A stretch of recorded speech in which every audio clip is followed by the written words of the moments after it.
daunting because a great article is also a giant blank canvas. So that's why we've created lesson templates for you. So this is the first one that we've created. This is a current events template. So I've got an example here, instructions for annotations for the students, as well as a collection of great text-dependent questions that you can use. So I've got one example one here, and I've got linked to in that help article. But just to give you a preview, I've got the annotation instructions here of blue highlights for the who and where, green highlights are the what and why, and then students should also add or highlight two things in yellow that they have a question about, and then add their question in there.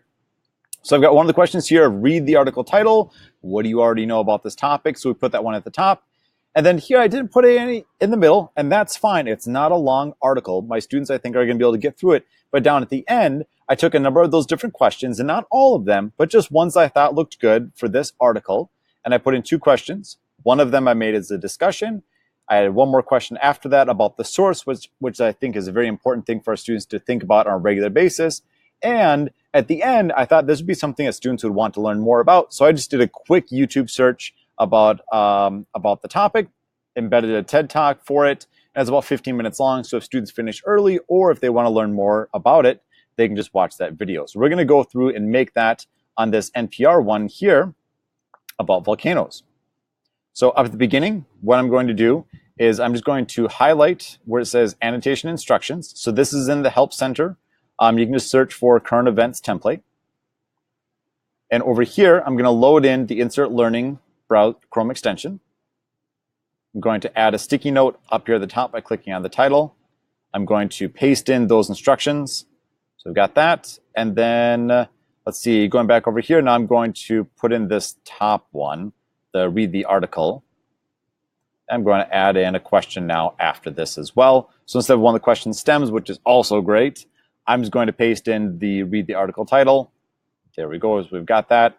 And then down at the end, because it's not a long article, but that's what I want is just some quick current events articles. I'm going to add in a couple of these different questions here. So the summarize it, we're going to put that one in, add a question, done with that. How do you think this issue impacts your community? We'll skip that one because it's, right, my students are in Hawaii. I'm going to put in that one. Maybe we'll talk about plate tectonics. I'm going to paste that question. And I'll put in one more. How do you know is this a reliable source? And this one I'm going to make as a discussion one. All right, so put that in there and create it. And we're done. Then the last thing I just simply do is I'm going to select my class, either assign it directly out through Google Classroom, or I'm going to get the assignment link, and we're done with it.